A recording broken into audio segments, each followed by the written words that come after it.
This is where love is. A home for those who seek the truth and salvation. A worshiping, praying, God-seeking, and soul-winning church. Welcome to LOTN San Roque.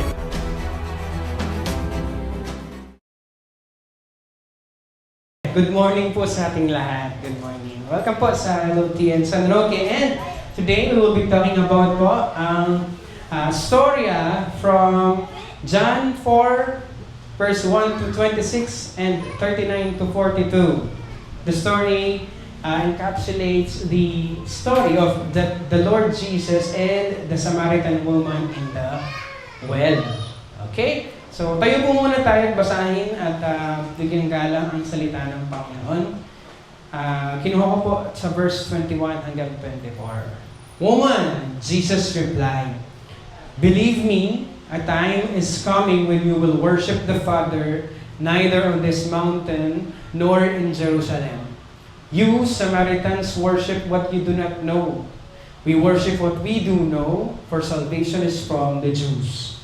Yet a time is coming and has now come when the true worshipers will worship the Father in the Spirit and in truth. For they are kind of worshipers the Father seeks. God is Spirit, and His worshipers must worship in the Spirit and in truth." Palakpakan po natin ang Panginoon at maaari na po tayong maupo. And the theme of this day's preaching is true worship and soul satisfaction. Dalawa po yung kaniyang pinaka-buod. Okay, so ano po ang nagaganap doon sa John 4? We call it sa mga millennials na tulad ko, organic encounter. Actually, tinanong ko pa kay Ses kung ano kasi yung encounter na tawag? Organic ka. Pero, hindi yan lang tungkol sa isang storya about kindness, but it is a story of, I call it, salvation encounter. And I have 6 points po today. Okay? 6 na oras po akong mag-preach. Joke lang po.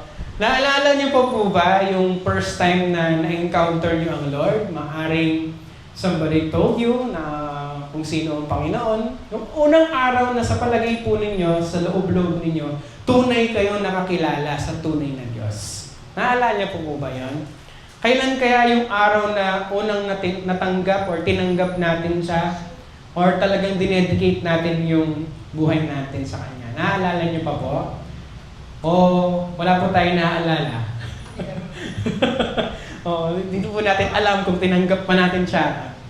Okay, tanungin mo yung puso mo, yung sarili mo, kung tinanggap mo na ba siya, no? Kasi dapat tinanggap mo na siya. Hallelujah. And alam niyo pa po ba anong pakiramdam noon? Anong nangyari? Anong nangyari? No? What did you feel? Anong nangyari dun sa mga kilos mo? Di ba? Dun sa mga gawa mo?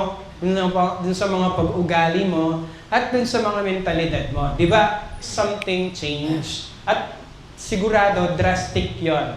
Di ba?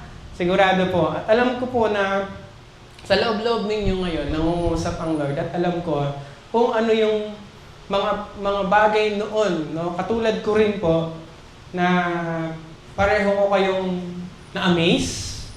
Yung tipong, ay, grabe. Mga ganong klaseng thoughts, di ba? Number 1, my point is, dun sa storya po kanina, no? We are pursued by God. Everybody say, pursued. Pursued. Ayan. Pursued means hinanap. Okay? Sinundan. Okay? We are pursued by God. Okay? Just like the Samaritan woman, I believe with all my heart po, all those days, mula dun sa mga panahon na iniisip niyo po kanina dun sa tanong ko, lahat ng yun planado. Amen? Planado yun ng Diyos. Every meeting, lahat ng pagkakataon na na-meet natin ang Lord, no, na nagpakilala siya sa atin, I believe with all my heart, it was all planned. Katulad nung babaeng Samaritana. Okay? So, ang sobrang haba po ng mga verses kasi isang buong chapter halos siya. But, hihimay-himayin po natin yung mga parts para maintindihan natin. No? Now, sa verse 4, dun sa John 4, verse 4, Meron pong specific na word doon. And it goes, yung isang short verse, sabi niya po, now he had to go through Samaria. Sa Tagalog, kinakailangang dumaan siya sa Samaria. Kung titingnan niyo po, parang simpleng salita lang na dumaan siya doon. Pero meron pong malalim na dahilan kung bakit nandyan ang verse na yan, bakit sinabing he had to go through Samaria. Had to means kailangan, no? Kinakailangan. Para siyang merong necessity. Kumbaga, kailangan siyang dumaan doon. Pero bakit importante na mabanggit na nasa Samaria siya sa Samaria siya dadaan? Basahin natin sa Greek. Sa Greek po, ganyan po ang translation niya, no? Hindi ko po siya mabasa, syempre kayo din. Pero yung isang word po doon, it is translated, yung word na had to or yung must, no? Yung must na siya ay dumaan doon, ang Greek terminology na gamit doon po sa New Testament is dei. Yan, yung pong naka-highlight na red doon. Meron pong bigat na kaakibat yon. Mayroon pong divine necessity, imperative, no? Na nakadescribe dun sa salitang yon na dapat siyang dumaan dun because it is a decree. Para siyang pinapapulfill ng Panginoong Diyos kasi nakasulat siya sa Scripture. Kumbaga, makatakdaya dapat dumalan ka rin. Okay po? Hindi lang po siya simpleng nakasulat na now he had to go through Samaria. May reason, mabigat na reason bakit sa Samaria siya dadaan. Now, sa New Testament, sa panahon po na yan, dun sa story, ganito po ang itsura ng map. No, nasa Judea ang Panginoon, kailangan niyang pumunta sa Galilee, dun sa taas. Now, kailangan niyang dumaan sa Samaria. Kung kayo po ang dadaan doon, or kayo po ang pupunta doon sa Galilee, syempre dadaan ka sa Samaria, di ba? Pero bakit kailangan pang banggitin sa Bible na kailangan siyang dumaan doon? Meron kasing mabigat na reason na ang dahilan kung bakit siya ay dadaan doon sa specific na place. Okay? Ulitin ka po. Sa Judea, then dadaan siya sa Samaria, sa gitna ng Galilee. No? He had to go through Samaria. The reason behind this is to remind po yung mga reader, us, and of course, yung mga makakaalam pa ng storya na ito, specifically the Jews, yung mga Hudyo. Because merong conflict between yung mga Hudyo, the Jews, and then the Samaritans, yung mga Samaritan. Pero silang tunggalian. No? Kung kanina, yan, kunwari, kasipin nyo ng Balere kay Samaria, ating kayo pong tunggalian. Nung may kalaban kayo po, dumalan ka kay Baleda. Siyempre, ali po na. So, sinulat ketang Kim Bible, nasulat doon, kung bakit kinailangan siya doon, bakit dadaan siya doon, para masabi sa mga mambabasa na dumaan ang Panginoon doon sa Samaria kahit na maraming tutol. Okay? Isipin niyo po, nasa Judea siya, yung lahi niya, kultura nila, and even the people of Jews ay kasama dala po rin Samaritans. So, dito sa tagpong yan, bakit dumaan ang Panginoong Jesus doon sa lugar po na yan? Okay? In the Bible, Jews avoided Samaritans primarily due to century-old rift. Parang 100 years po silang merong Cold War. Parang samaan ng loob at matitinding mga sigalot. Okay? Because of ethnic ancestry, religious legitimacy, and political hostility. Parang ganito po sila. I-cite ko po yung ibang mga example. So, una, yung mga Jews, kinoconsider nila yung mga Samarians or yung mga Samaritana na para silang mga Mongol race. Para silang race daw sila o lahi sila ng nakakadiri. Ganon. Kasi merong mga naganap sa Bible or sa story ng mga Samaritans na salin lahi, or pagtawag doon, ekesawa na po, aliwang lahi ng Samaritans. So sabi na rin Jews, kakasamandala rin Samaritans kasi instead na full-blooded sila, nahaluan sila ng ibang lahi. Okay po? So ganon. Kaya masusora lang po din Jews karela. Another story is yung lugar kung saan po sila sasamba. Ang mga Jews, sa Mount Zion po sila sumasamba dun sa temple. Then yung templo naman ng mga Samaritans, sinasabi nila na dapat dun sila sa Mount Gerizim. Dun sila sumamba. Kaya yung mga tagpumamaya, bakit tinatanong ng babae kung bakit dapat saan sumamba? Kasi yung lahi nilang pareho, iba ang iniisip nilang dapat sumamba sila. So sa mga Jews, gusto nila or dapat daw sa Mount Zion, sa templo. And then yung isa sa Gerizim. Sa Jerusalem, then sa Gerizim daw yung sabi ng mga Samaritans. So doon pa lang, nagkakatunggalin na sila. No? And then meron din pong mga pagkakataon na yung or reason na kinaiinisan nilang isa't isa because yung mga Samaritans, ang pinaniniwalaan nilang dapat na sundin at paniwalaan lang daw na Holy Scripture daw or banal na kasulatan ay yung Pentateuch, yung 5 books of Moses. Yun lang daw po dapat, sabi ng mga Samaritans.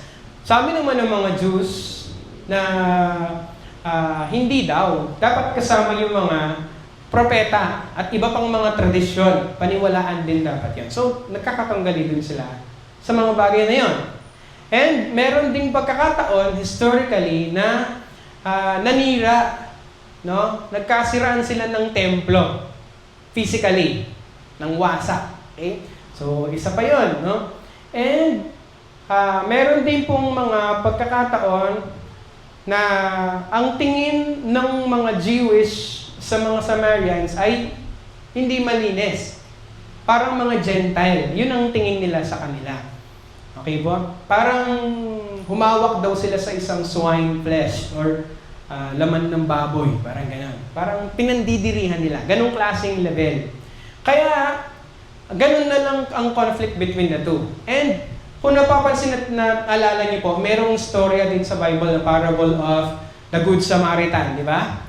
Bakit yun ang example ng Panginoon? Controversial po yun. Kasi yung mga Samaritans, kinaiisan ng mga nakikinig. Pero ang example ng Panginoong Diyos, ang Panginoong Jesus, Samaritano. Diba? Parang controversial. Bakit example mo la rin kasamantala? Yun po. Now, balik tayo dun sa storya ng babaeng Samaritana doon sa balon. Nagkita po sila doon sa balon. Ang Panginoong Jesus, no? A Jewish rabbi, Panginoong Jesus, no? Ay na-meet ang isang Samaritan woman sa isang balon. Amen? Before the woman was thirsty for Jesus, Jesus was already pursuing her. Bakit ko po sinulat ito? Nakasulat doon sa verse kanina na verse 4 na kinailangan doon dumaan ang Panginoong Jesus. Ibig sabihin, it is a divine.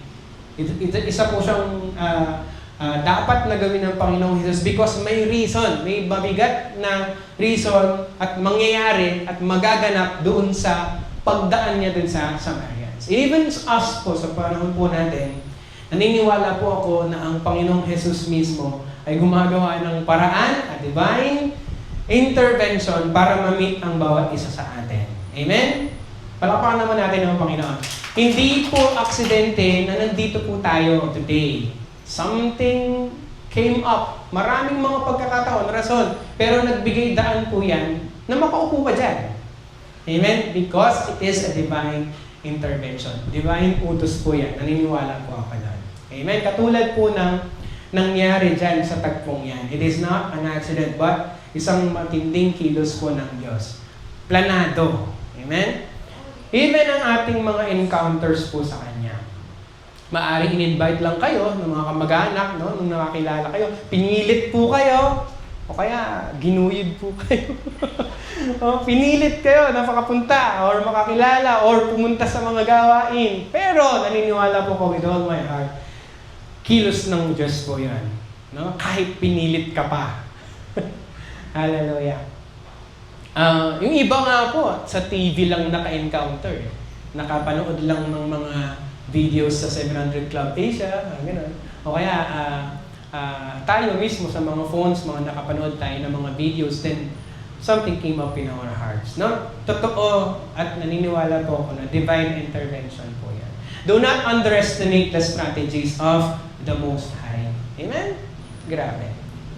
Plain po and simple, pero powerful ang naganap na tagpong yan. Before the woman was thirsty for Jesus, Jesus was already pursuing her. Bago pa man siya nauhaw, imagine, nauhaw lang siya, pero may naganap. Okay? Naghahanda na po ang Lord sa pagtatagpo nila. Kahit anumang klaseng balakid, issue, at controversy, nandun ang Panginoong Jesus para dun sa babaeng yan. And even sa ating pong mga buhay. Ganun din. Number 2, Jesus meets us in our thirst. Okay? Sabi po sa verse 4 hanggang 8, kinakailangan dumaan siya sa Samaria. Pumunta nga siya sa Sicar na isang lungsod ng Samaria.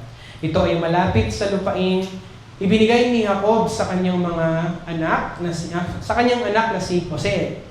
Naroroon ang bukal ni Jacob dahil napagod si Jesus sa paglalakbay, kaya umupo siya sa tabi ng balon. Noon ay mag-ika-anim na ang oras ng araw at panahon po papalipalian na. Dumating ang isang babaeng taga Samaria upang sumalok ng tubig. Sinabi ni Jesus sa kanya, bigyan mo ko ng maiinom. Ang kanyang mga alagad ay pumunta na sa lungsod upang bumili ng pagkain. Then sa verse 9, parang gusto ko rin pong humingi ng tubig. Sinabi sa kanya ng babaeng taga Samaria, bakit ka humihingi sa akin ng maiinom? Ikaw ay isang Hudyo, samantalang ako ay isang babaeng taga Samaria. Sapagkat ang mga Hudyo ay hindi nakikipag-ugnayan sa mga taga Samaria. Because of the reason po na nabanggit ko kanina. Thank you, ma.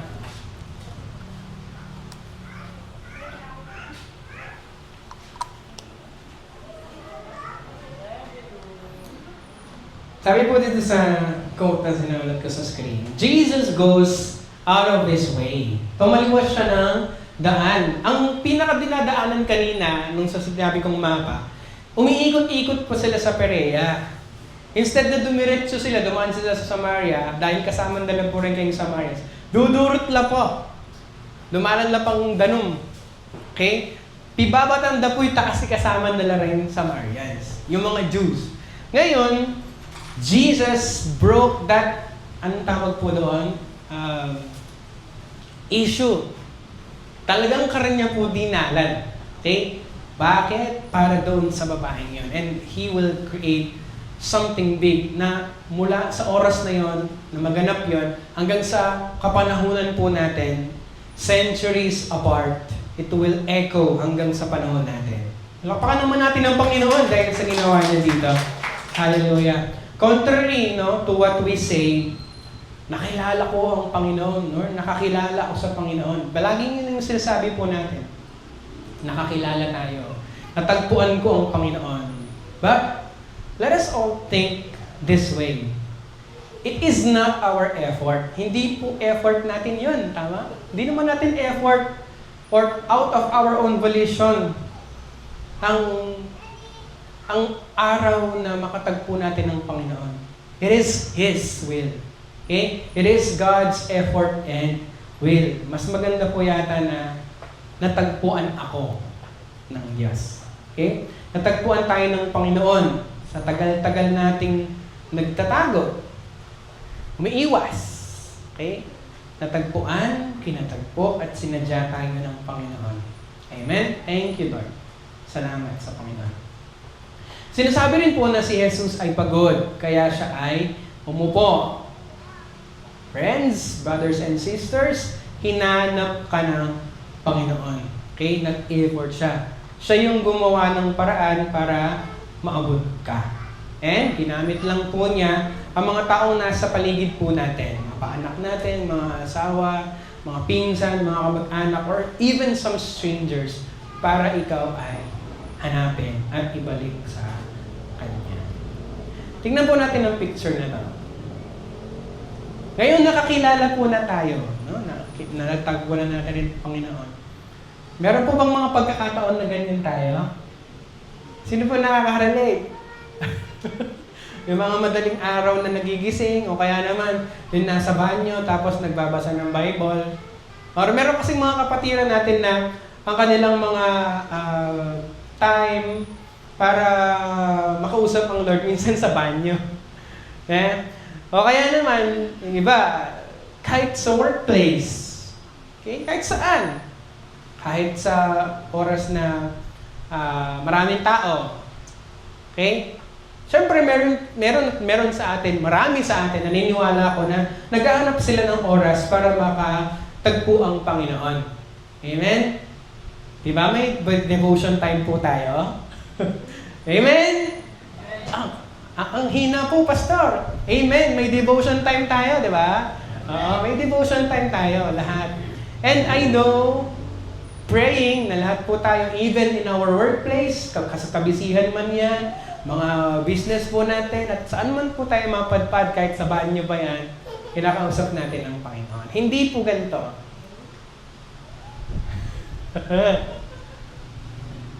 Ano po nangyayari? Yung isa natutulog, yung isa naman kinakalabit yung isa, iniistorbo. Yung isa naman nagse-cellphone. Yung isa may hawak na Bible, na totoong Bible, hindi naman gamit, natutulog. Yung isa naka-open nga yung Bible, natutulog naman. So, it is a symbolism na hindi po ibig sabihin nandito po tayo sa church.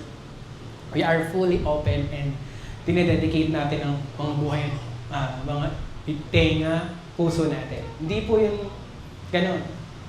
Okay? So be cautious po sa ating mga kilos. Even sa church. Kahit nasa church po tayo. Okay? Let us always find ways para makatagpo natin ang Panginoon. Lalo when nasa church po tayo. But mas lalo kapag mag-isa na tayo. Amen?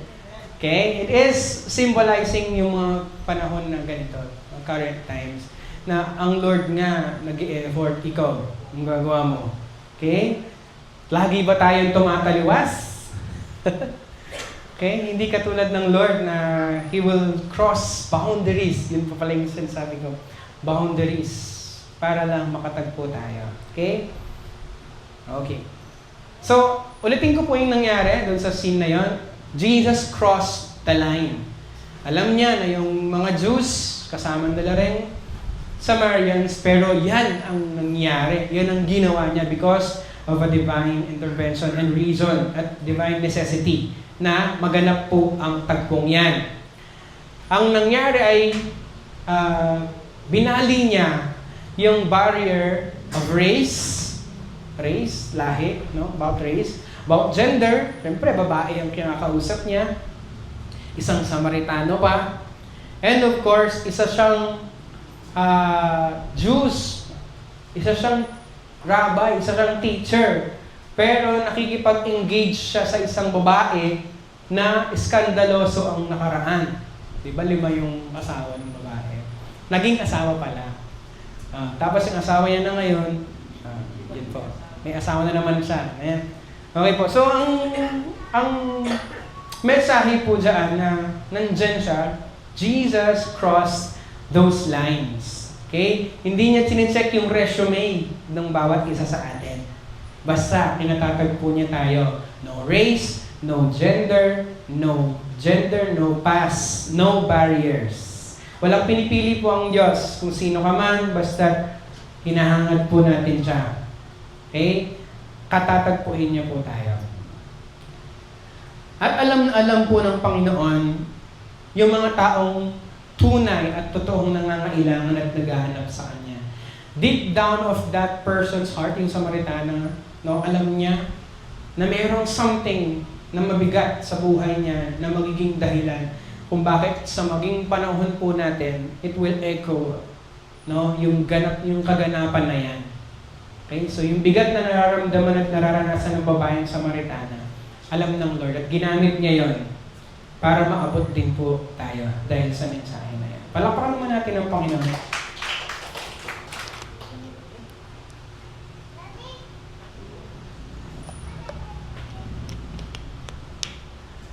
Tiyak po at sigurado na nararamdaman ng, or alam ng Panginoong Jesus yung nararamdaman ng babae. Bago pa siya maglakad doon, bago pa niya kunin yung vase niya. Okay? Bago pa siya mauhaw, handang-handa na ang Lord sa mga bagay na meron sa loob-loob ng babae. And even us, bago pa po tayo makarating dito, alam na ng Panginoon kung ano yung nararamdaman mo at mga sitwasyon mo at yung mga bit-bit po ninyo na dala-dala. Sabihin mo nga sa katabi mo, sinadya ka ng Lord. Sinadya ka ng Lord. Okay?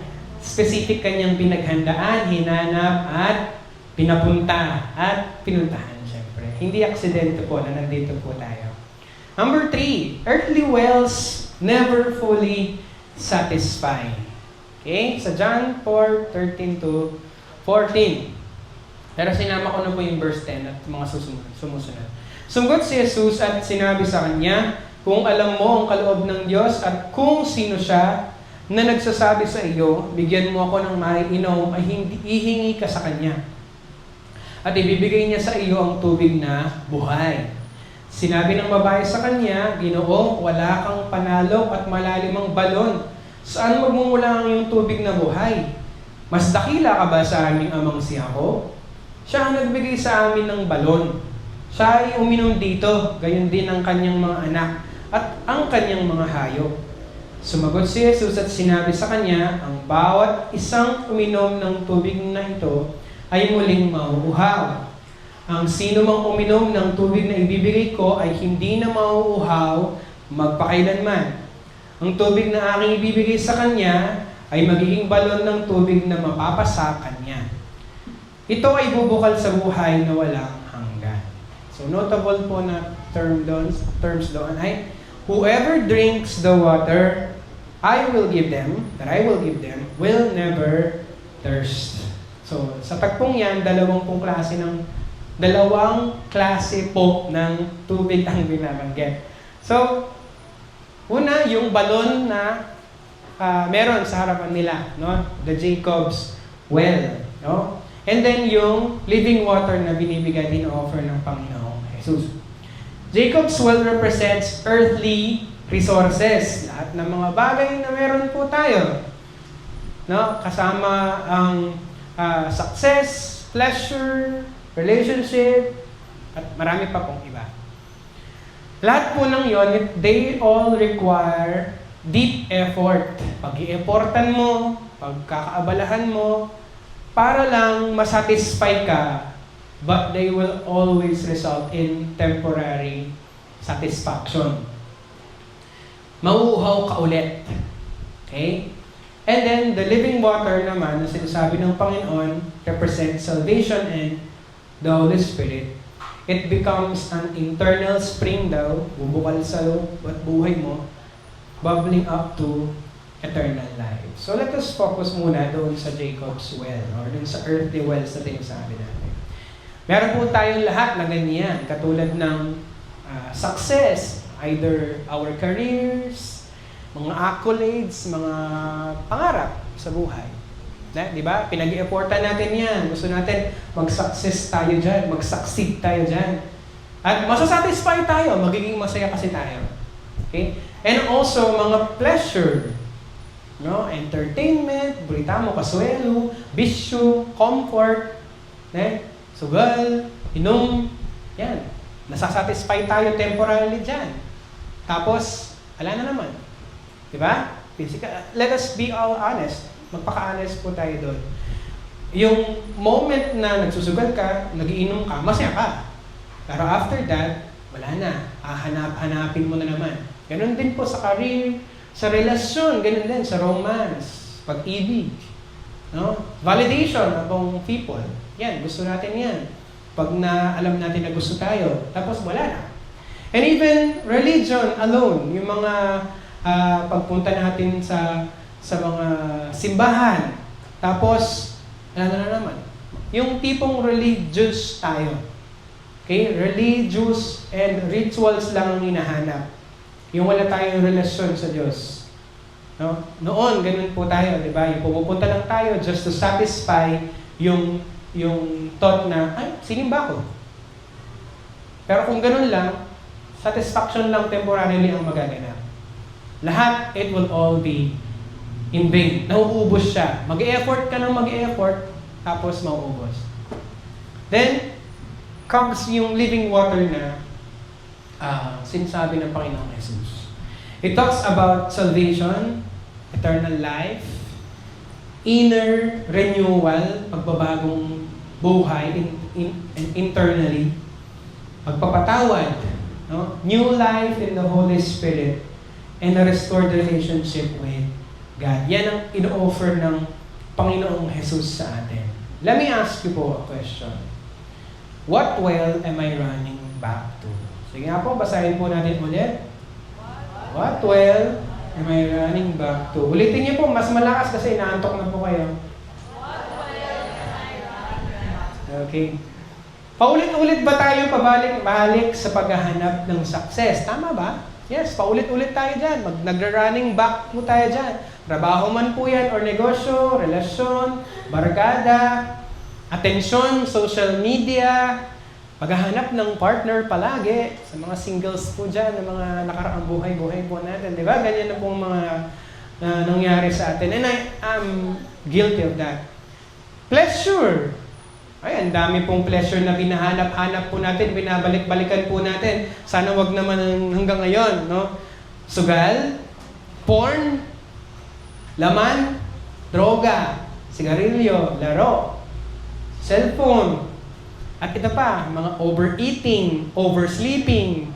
Yan, mga balon yan na palagi natin binabalik-balikan. Di ba? Yung, yung pansarili, panglaman, ay nako. Ay. Yung iba nga po, ganito mas malala. Hindi nila alam kung saang church po sila sasali or mag-a-attend or kung anong reliyon sila pupasok. Isang balon din po yan kasi hindi sila nasa-satisfy because hindi relasyon ang hinahanap nila. Validation. Okay? Now, only Christ fills the soul permanently.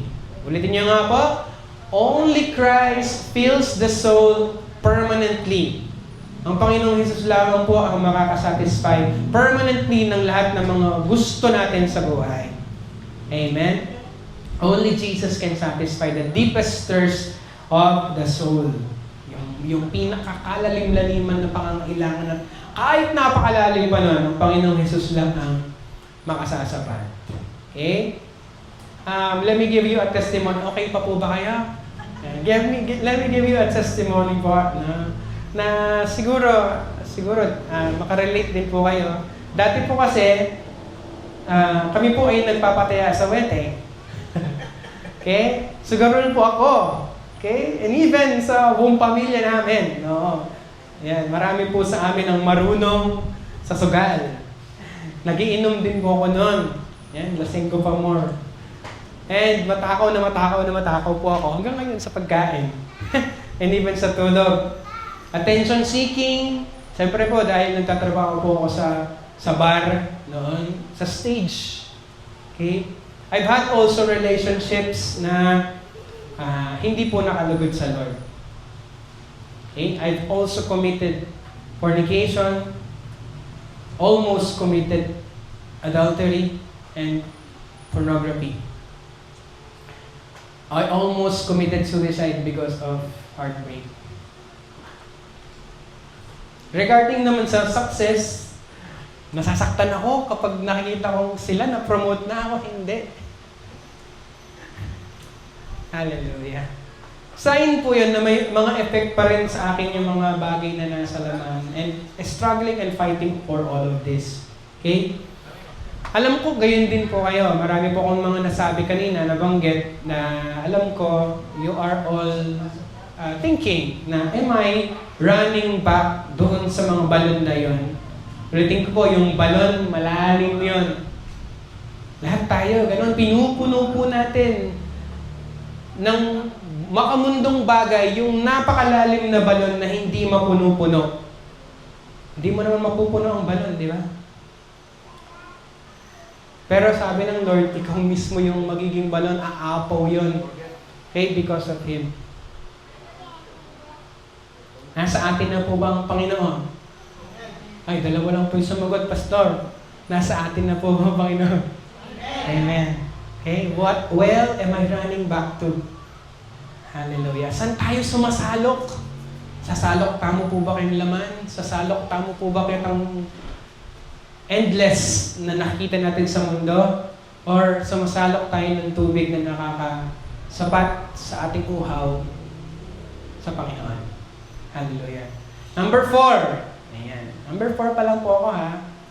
6 po ito, 6. Jesus exposes the real thirst. Enjoy na lang po natin, okay? Sabi sa verse 15 and onwards, sinabi ng babae sa kanya, Ginoo, bigyan mo ako ng tubig na ito upang hindi na ako mauhaw ni pumunta rito upang sumalok. Sinabi ni Jesus sa kanya, humayo ka, tawagin mo ang iyong asawa at pumarito kayo. Manyan dyan danong, putang na po nung nuwarin itang danong, itang balon na ita. Pero yung sagot na ng Panginoon, sige, humayo ka, tawagin mo ang iyong asawa at pumarito kayo. Kaya payahos na ngayong asawa. Ang sagot ng babae, sumagot ang babae at sinabi, wala akong asawa. Sinabi ni Jesus sa kanya, mabuti ang sinabi mong wala kang asawa, sabi ng Lord. Ito ay sapagkat nagkaroon ka na ng 5 asawa, may kalima na pong asawa, at ang kinakasama mo ngayon, yung 6, no? Ang kinakasama mo ngayon ay hindi mo asawa. Ni-real talk na yung itang babae na yan. Totoo ang sinabi mo. Totoo ang iyong sinabi. Alayang asawang ngeni. Pero yung anak ng babae, sabi ng Lord, ala kaping asawang ngeni. Kasi kakayabi mo ngeni, may asawa. Okay? Tapos may kalimana ka. Yan. Pero, if we will be looking dun sa situation, in-expose ng Panginoong Jesus ang situation niya. Okay? Exposure for liberation. Yun ang nangyari. Sabi ng Lord, go, call your husband and come back. Tapos claim ng babae na wala siyang asawa. Pero nagkaroon na pala siya ng 5, may kinakasama ngayon at hindi niya asawa. Tapos yun ang in-expose ng Lord. No? In-expose niya yung root issue. Merong kauhawan yung babae sa affection at sa broken relationships. Love in broken relationships. Para sa ano? Bakit in-expose ng Lord yon? To heal her. Palakpakan naman natin ang Panginoon. Hallelujah. This is not exposure for humiliation. Hindi niya in-expose. Hindi in-expose ng Panginoon ito para mapahiya yung babae. Sila lang naman dalawa dun eh.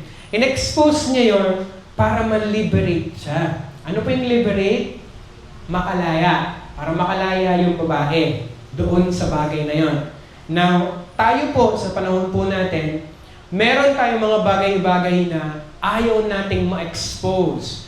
Because feel natin, if it is exposed, we will be shamed or humiliated. Mapapahiya tayo.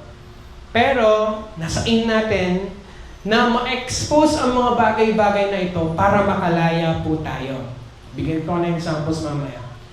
Let us read sa buhay natin na ganito yung approach natin sa buhay. Na tinotolerate natin yung mga harmful behaviors natin at ng ibang tao para lang masabi na kinomfort mo siya. Bigyan ko pa yung sample. No? Sabi mo sa kaibigan mo na nag-cheat, no? Nagtataksil sa asawa, o kaya naman nag-cheat sa exam, okay lang yan. Mabait naman ng Diyos. Ang tawag doon, cheap comfort. Grace without truth. Binigyan mo siya ng kapatawaran at exempt may itong bagay na ginawa niya. Pero hindi mo binigay ang katotohanan. What is the truth? Totoong mali ang ginawa niya. Are we doing that still sa buhay po natin? Pero pa pong mga iba pa, narinig niyo na po yung salitang love wins. Yung mga magkakaibigan na meron silang kaibigan na dalawang parehong babae, parehong lalaki na magkarelasyon. Tapos ang pinagbabande-bandera nila, love wins. Kinumport nila, tinanggap nila, binigyan na ng grasya, pero walang katotohanan. Hindi yung totoo. Grace without truth. Hindi siya nakabase sa totoo. Ano po nangyayari doon? Walang correction.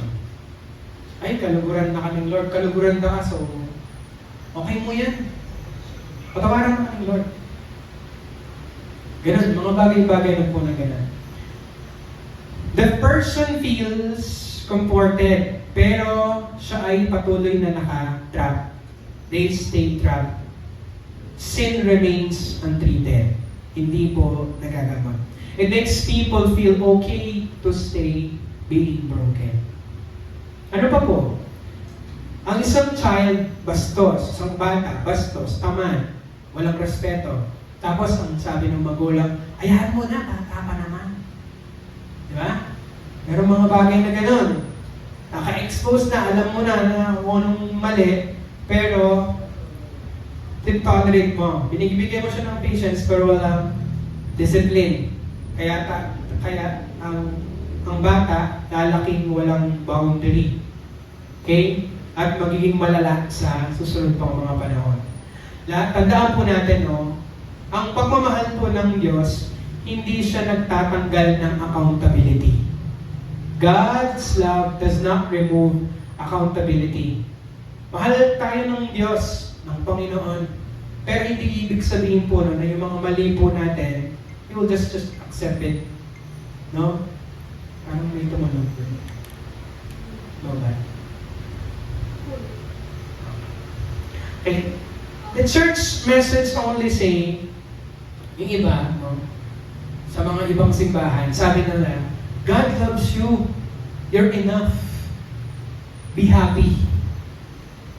But they never talk repentance, holiness, and obedience, which are mabigat. Yun po nakakatakot ng isang simbahan na hindi mapagsisi, maturuan ng pagsisisi ang mga lingkod at mga miyembro. At hindi tinuturuan ng holiness. Hindi rin tinuturuan ng obedience. Is that true? Nangyayari po yan, di ba? Na tendency, mga tao, feel nila, masaya lang, good. They feel good, but they don't change. Their faith becomes shallow because kino-comfort. Grace without truth po ang tawag doon. The other way around is may truth naman, pero walang grasya. Pero mga pagkakataon na ang way ng tao is nagko-correct, pero sobra naman sa paraan ng pagko-correct. Okay? Truth without grace is correcting someone without compassion. Kung kanina naman, baligtad. Nagbibigay ng grasya pero walang katotohanan. Ngayon naman, sobra naman sa judgment. Sobra naman sa totoo pero walang grace, walang pagpapatawad. Walang empathy, walang compassion. Maaaring tama ang sinasabi nila, pero walang pag-ibig, walang grace. Example po na yung public shaming. Someone commits a mistake. Mari, nagkamali yung fellow brothers natin. O kaya naman, isang tao na kakilala mo. Nagkamali siya. Tapos sabi mo, Christian ka pa mo. Christian ka pa naman. Kaya, nakakahiya ka sa simbahan. Mga ganun bagay. The behavior is wrong, pero walang empathy at restoration ang paraan ng pagkakasabi. So, napipil ng tao, may shame, may takot, tapos, hindi na sila magre-repent, they hide. Nagtatago sila kasi pinapahiya. So, dun sa tagpong yon, hindi ganun ang naging way ng Diyos Ni-reveal niya yung mali, pero He opened up grace pa rin. Jesus gave both truth and grace. Sabi ng grace, you are loved. Mahal ka ng Diyos. Sabi ng truth, you need to change. Mahal ka ng Diyos, pero kailangan mong magbago. You are loved, so let me change you. Sabi ng Panginoon Jesus. Palapakan naman natin yung Panginoon. Number 5. I-enjoy ko po ito, kaya patawarin niyo mo ako. Number 5 means true worship in spirit and in truth. Sa John 4:23 to 24. So, na-redefine. Ibig sabihin ng redefine na bigyang bagong pakahalaga, pakahulugan, ang salitang worship. Everybody say worship. Yes, pagsamba. Okay? Ano po yung naging shift ng story? Di ba? Ang sabi ng Panginoon, 5 ang asawa mo, yung pinakasama mo ngayon, hindi mo asawa. Ang sinagot ng babae, hindi about doon. Ang sinagot niya, nuwarta mo dapat sumambo. May kipag-argue ang babae. Okay? Nag-redirect siya ng kwento. Di ba ganun din po tayo? Kapag nasabi ang mali sa atin, magbabato ka ng human response. Ang sinabi ng babae, iba dun sa sinabi ng Diyos eh. Sinabi ni Panginoong Jesus na 5 yung asawa mo dati, may kinakasama ka ngayon na hindi mo asawa. Tapos ang sinagot ng babae, where is the right place to worship? Diba? Layo. Nukarta mo dapat sumambo. Bumalik siya dun sa argument na kinuwento ko kanina. Sa Mount Zion ba ng mga Jews or sa Mount Gerizim ng mga Samaritans? Bibalik yakitang mo ng argumento. Wala mo po itamo. Tayo din, no? Yung mag-change topic po tayo. Okay? Pero nagkamali ang babae. Dahil doon sa tanong niya, no? Yung tanong na yun, ma-expose ko na yung lalong dapat ma-expose. Hallelujah. Jesus responded doon sa tagpong yan, true worshipers thou will worship the Father in spirit and in truth. Bago ang binigay ng Panginoong Jesus na redefinition of the word worship. Adyang ka rin ka po na hindi na about sa templo. So, binrake ng Panginoong Jesus yung argumento ng babae na kung saan. Kasi hindi na nagmamatter kung saan. Darating ang panahon, sabi ng Panginoon, na hindi na sa templo ang usapan. It is about worshiping the Father in spirit and in truth. Now, ang deeper connection na nangyari dito or dun sa tagpong yun, or the message about that, hindi natin masasamba ang Panginoon kung yung kaluluwa mo or yung puso mo is empty, katulad ng babae. Hanggat naka-attach siya doon sa sitwasyon niya na meron siyang kinakasamang hindi niya asawa, hindi niya ma-fully worship ang Panginoong Diyos. So, lalong direct ang tinamaan yung babae doon sa tanong niya. Umiwalay siya ng katanungan, nag-change topic siya, pero bumalik doon sa pagko-correct ng Panginoon regarding true worship. Kahit alam natin kung saan yung sambahan, kahit saan pa tayo, kahit saan pa natin yan ilagay, hallelujah, kung wala namang laman yung puso natin, that is hungry for the Lord, wala pa rin yan kwenta. Wala pa mo rin kwenta yung mga gagawin nating pagpupuri na sinasabi natin. Alam pa naman natin ng Panginoon. Hallelujah. True worshipers, yung mga kinalulugdan ng Panginoong Diyos ay yung tunay na sumasamba sa Kanya in spirit and in truth. What worship in spirit means? Coming to God from the heart.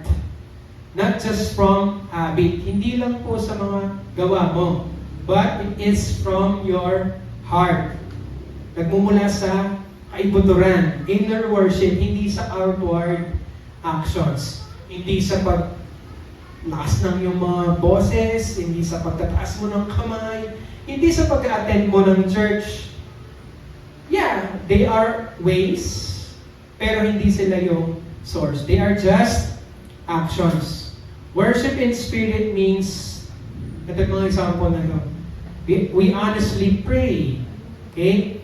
Hindi sa haba ng prayer mo, hindi sa lalim ng mga salitang binanggit mo, hindi siya napapatig, walang patig, tuloy-tuloy ka mag-pray, kahit na maraming nakakinig, nagtatangs ka, so nagre-review ka pa lahat. Hindi po yun ganon. Worship in spirit through honest prayer means totoo yung lumalabas sa bibig mo dahil nanggagaling siya sa puso mo. It doesn't mean na magaling yung eloquent ang kang magsalita. Madadaya mo kasi yung paraan ng pagsasalita, pero yung puso mo, it must be honest sa Panginoon. Tuwing nagdadasal po tayo, in private and in public, it must be honest. Okay? That is worshiping in spirit. Worship even when you don't feel holy. Kahit meron kang bit na stress, o kaya naman mabigat yung loob mo, but you still come, you still listen, you still surrender sa Panginoon. That is worshiping in spirit. Hindi nagmamatter kung anong nararamdaman mo. Basta pumunta ka, kinausap mo ang Diyos at naging honest ka sa Kanya. That is worshiping in spirit. And of course, most importantly, worshiping in spirit is choosing God in private. Everybody say, choosing God in private.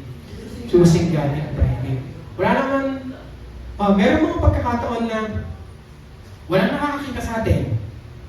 Pero meron isa, that is the Lord. No one sees you but one, ang Panginoon. Now, whenever walang nakakakita sa iyo, ginagawa mo ba ang, number one, you resist temptation. Kahit tuksong-tukso ka na, hindi mo pa rin bubuksan yung website na yon. Hindi mo gagawin ang pumatol sa isawa ng iba.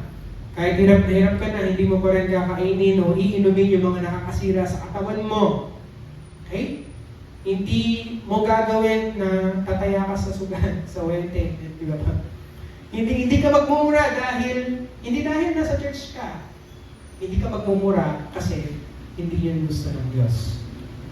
Amen? You will forgive someone.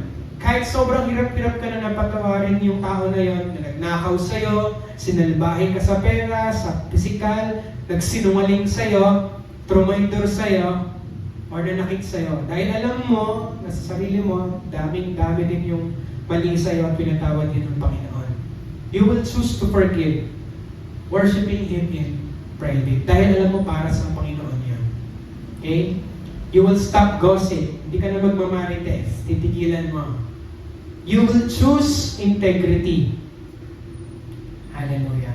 Pag sinabi pong integrity, yung walang nakakakita sa'yo, pero gagawin mo pa rin yung tama.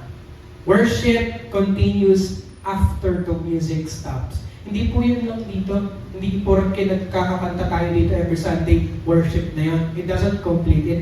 Actually, isang part lang yun ng mahabang araw, oras at panahon na wala tayo dito.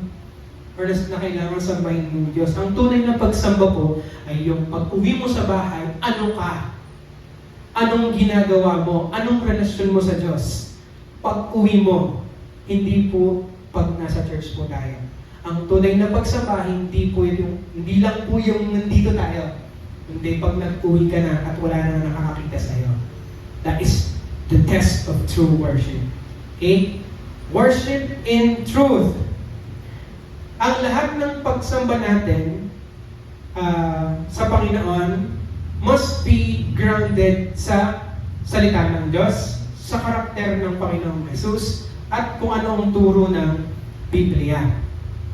Kumbaga, ina-adjust natin yung sarili nating pag-uugali, yung pananalita po natin, mga desisyon po natin, yung pagkatao natin because, or base doon sa katotohanan, base sa Bible. Kung ano yung gusto ng Diyos, kung anong sinasabi ng Diyos, hindi kung ano yung gusto natin at gusto nating sabihin. Amen? If He says, isang bagay ay kasalanan, yun ay kasalanan, period. Hallelujah. Tayo ay mag-a-adjust, magbabago tayo. Base yun kung ano ang tinuturo ng Panginoon. Bigyan ko kayo ng example. You obey God over convenience. Okay? That is true worship. Because you trust God's ways more than your feelings, if God says, hindi pagtatides ay parang pagnanakaw, wala, may choice po ba tayo? Pag sinabi ng Diyos na pagnanakaw yun. So you have to adjust kahit masakit sa'yo, kahit inconvenient sa'yo. If God says immorality is sin, homosexuality is sin, nakakasakit ba yun ng ibang tao? Pornography is sin. Fornication is sin. Nakakasakit ba yun ng kapwa? Hindi. But sinabi ng Diyos kasalanan. O, ipagtatanggol mo pa ba yung kagustuhan mo na gawin yun? Eh sinabi na ng Lord na kasalanan yun. If God says sin, it is sin. Kahit ano pa ang sabihin natin mga dahilan, ang Panginoon sabi niya, masama yun, kasalanan yun. Ang sabi ng Diyos, bawal ang maging tamad, pagiging matakaw at masiba, then it is kasalanan. Susunod po tayo, that is worshiping in truth. Katotohanan po kasi sinusundan natin. Not using God to justify sin. Hindi natin sinasabi yung, ay, naintindihan na naman ng Gino. Okay mo yan. Hallelujah.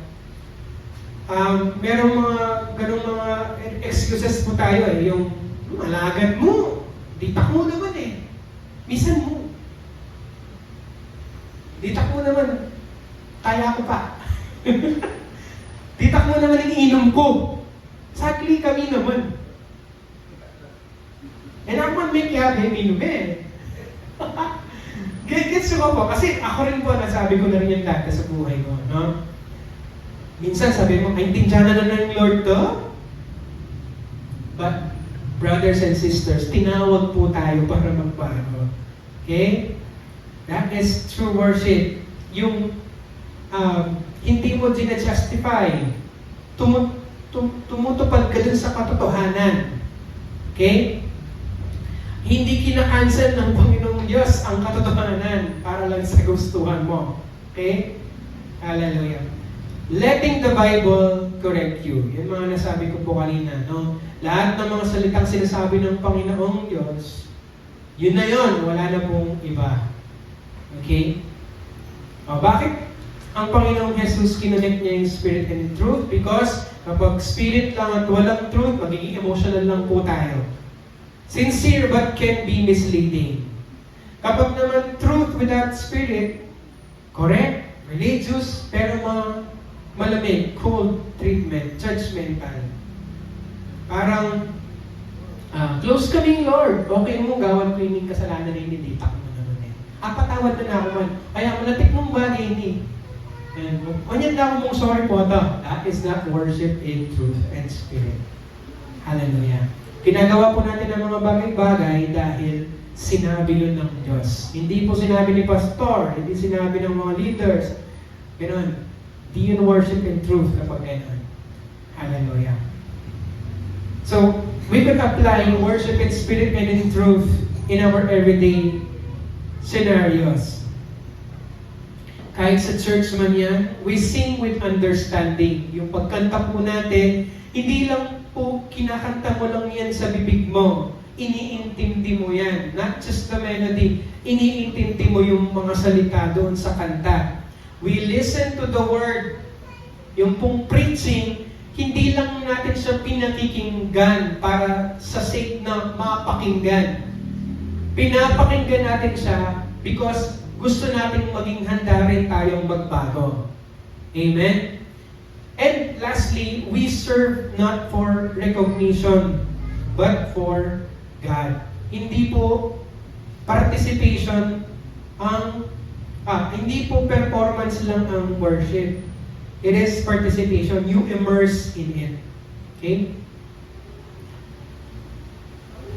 Worship in spirit is loving God with your heart. Pag sinabi natin worship in spirit, minamahal mo ang Diyos sa puso mo. At pag sinabi natin worship in truth, sinusundan natin yung Panginoon sa pamamagitan ng ating mga buhay. Okay? In spirit and in truth, that is true worship.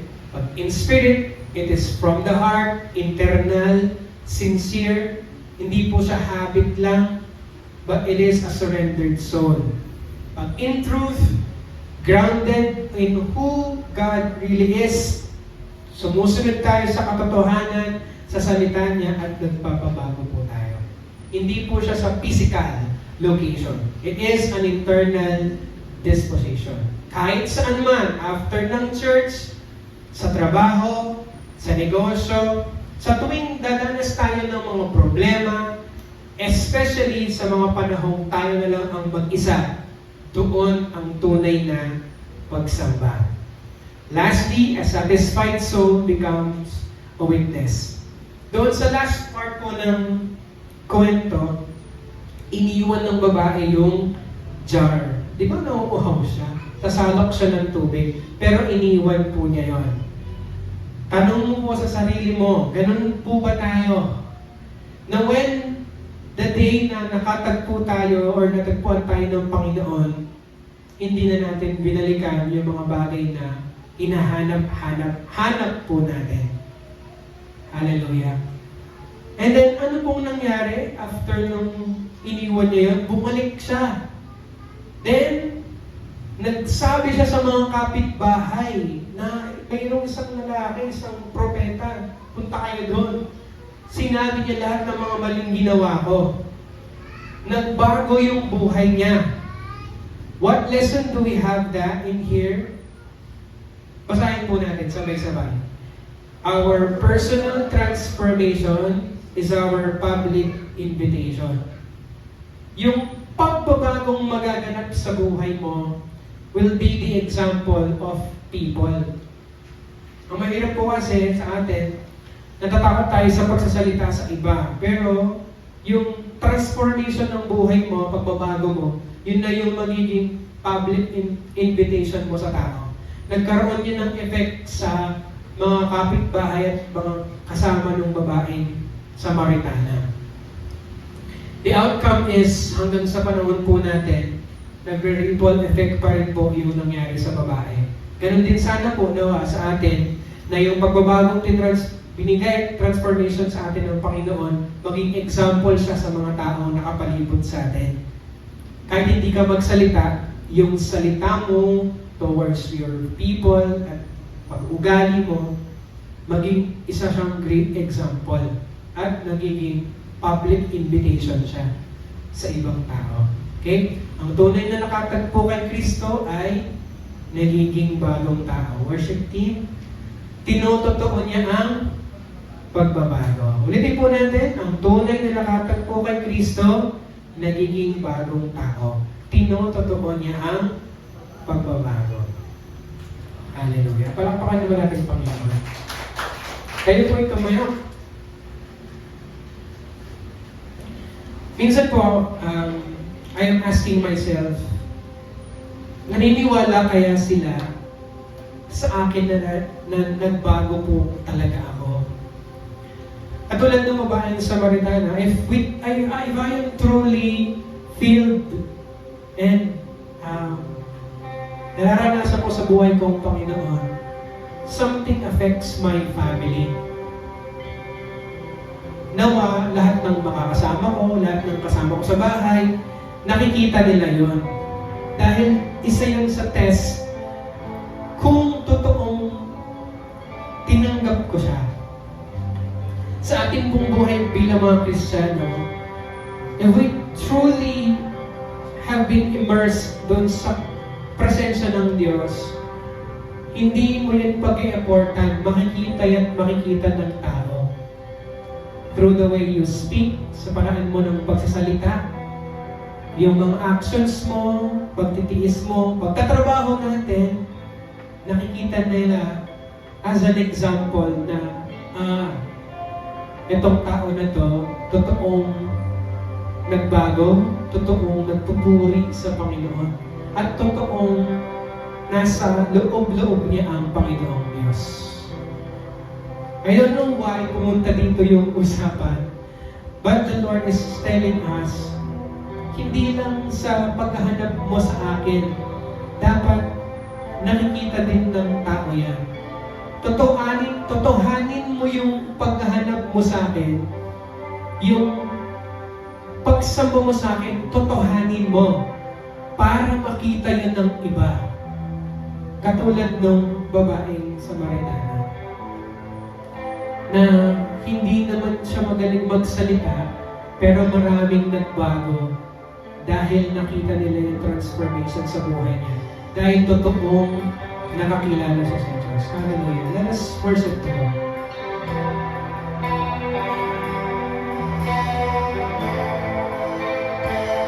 Let us all sing. Hallelujah.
This is where love is.